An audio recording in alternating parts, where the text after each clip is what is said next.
Praise the lord. Welcome to Showers of Blessing. దేవుని కృపలో భద్రపరచబడి నూతన దినంలో ప్రవేశించాం. ఈనాటి దేవుని వాగ్దానం, మీరు బలహీనులు కాక ధైర్యము వహించుడి, మీ కార్యము సఫలమగును. But as far you, be strong and do not give up, for your work will be rewarded. 2వ దినవృత్తాంతాలు 15వ అధ్యాయం 7వ వచనం. Praise God. ఈ నూతన దినములో దేవుడు మీ కొరకు సిద్ధపరిచిన ప్రతి దీవెన ఆకాశపు వాకిళ్ళు విప్పి మీ మీద కుమ్మరించునుగాక.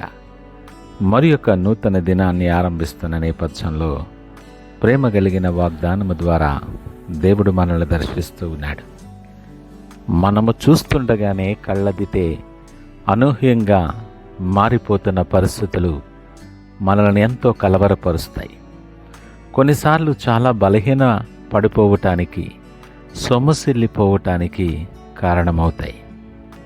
ఎందుకు ఇలా జరుగుతుందో, ఎక్కడ పొరపాటు జరుగుతుందో, పరిస్థితులు ఎందుకలా నీకు వ్యతిరేకంగా మారుతున్నాయో, నీ ప్రయత్నాలన్నీ ఎందుకు విఫలమవుతున్నాయో అర్థం కాని నేపథ్యంలో కృంగిపోతూ ఉంటాం.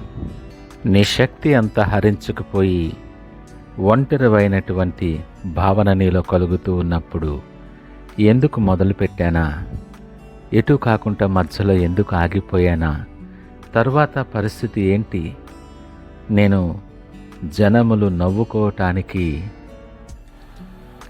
కారణమైపోతానా, అనేకమైన ఆలోచనలు ఇలాంటివి మనసును దొల్చివేస్తూ ఉంటే చాలా నిరాశ నిస్పృహలు కలుగుతూ ఉంటాయి.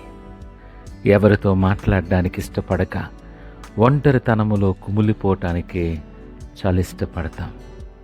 ఈ పరిస్థితులు ఏదో ఒక సమయంలో మనం దాటి వచ్చినవే, పరిచితమైనటువంటి పరిస్థితులే. దేవుడు ఉదయకాలం మాట్లాడుతున్నాడు, పరిస్థితులను చూడకు, నీవు పరిస్థితులు దాటించే దేవుని మీద నీ దృష్టి ఉంచు. సమస్తమును సాధ్యము చేయగలిగిన దేవుడు ఆయన అంటున్నాడు, నాకు అసాధ్యమైనది ఏదైనా కలదా? అంత గొప్ప దేవుడు, సైన్యములకు అధిపతి అయిన యెహోవా నీ పక్షమున ఉండి నిన్ను నడిపించటానికి ఇష్టపడుతుంటుండగా కేవలం పరిస్థితులను, వ్యక్తులను, అనేకమైనటువంటి విషయాలను చూస్తూ నువ్వెందుకు కలవరపడతావు? నీ కార్యము సఫలము చేయువాడు నీతో పాటు ఉన్నాడు. నీ చేయి పట్టి నడిపించటానికి ఆయన ఇష్టపూర్వకముగా నీతో మాట్లాడుతున్నాడు. ఈ ఉదయకాలం నువ్వు మొదలుపెట్టిన ప్రతిసారి ఆటంకం కలిగినప్పుడు, మంచిగా జరుగుతున్న నేపథ్యంలో నువ్వు ఎదురు దెబ్బలు తింటూ ఉన్నప్పుడు, ఊహించినటువంటి పరిణామాలు నీకు ఎదురయ్యి వ్యతిరేకత నీ మీద పెరుగుతూ ఉన్నప్పుడు, నువ్వు ఒంటరి వాడివిగా చేయబడినప్పుడు ఆ బాధ వర్ణనాతీతం. కానీ ఒక మాట మనం జ్ఞాపకం చేసుకోవాలి. నీవు ఆత్మీయముగా దేవునితో నడుస్తూ ఉన్నప్పుడు, దేవుని ఆశీర్వాదాలలో నిలిచి ఆయనకు సమీపముగా ఆయనతో పాటు నడుస్తూ ఉన్నప్పుడు, నీ బలహీన క్షణంలో ఏదో ఒక సమయంలో నిన్ను టార్గెట్ చేసి నిన్ను బలహీనపరచాలనే ప్రతి విధమైనటువంటి ప్రయత్నాన్ని అపవాది నీ మీద చేస్తూ ఉంటాడు. అనేకమైన ఆయుధాలు నీ మీద ప్రయోగించి నేను బలహీనని చేయటమే ధ్యేయంగా పెట్టుకొని నీ మీద యుద్ధం చేస్తూ ఉంటాడు.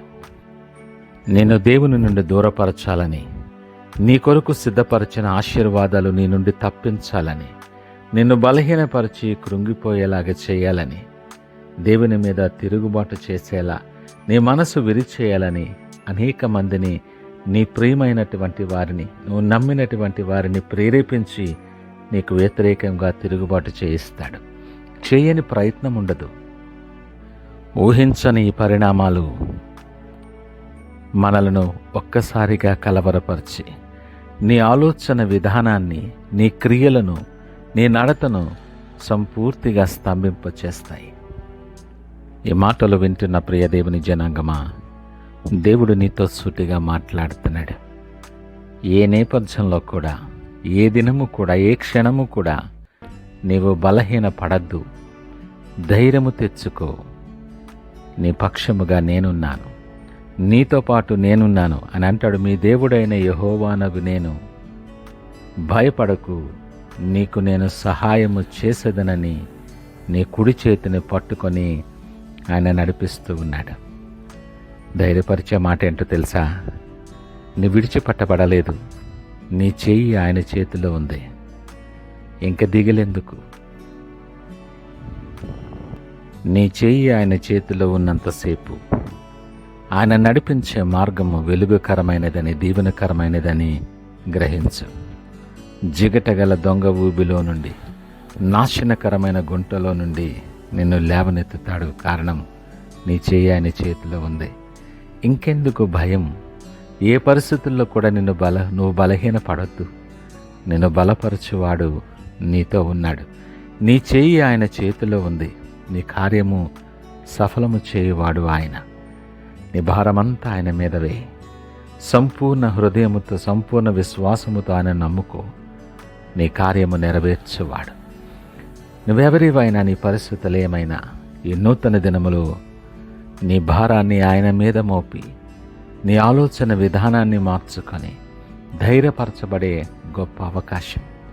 ప్రార్థనతో ఆయన వైపు చూస్తూ దినాన్ని ఆరంభిద్దామా? ప్రార్థించుకుందాం. పరిశుద్ధుడు, ప్రేమ నమ్మకమైన మా యేసయ్య స్తోత్రాలు. ఉదయకాలం మాతో మీరు మాట్లాడారు. పరిస్థితులు మమ్మలను బలహీనపరిచినప్పటికీ, పరుస్తూ ఉన్నప్పటికీ నీ మాటలు మమ్మల్ని ధైర్యపరుస్తూ ఉన్నాయి.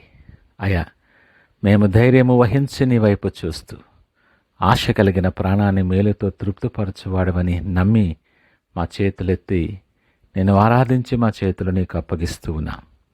చేయి పట్టి నడిపించి మీరు సిద్ధపరిచిన దీవెనలు స్వతంత్రించుకునే యోగ్యమైన పాత్రగా మమ్మల్ని నిలవబెట్టి బలపరచమని యేసు పరిశుద్ధ నామమున అడిగి వేడుకొనుచున్నాము తండ్రి. ఆమేన్. God bless you.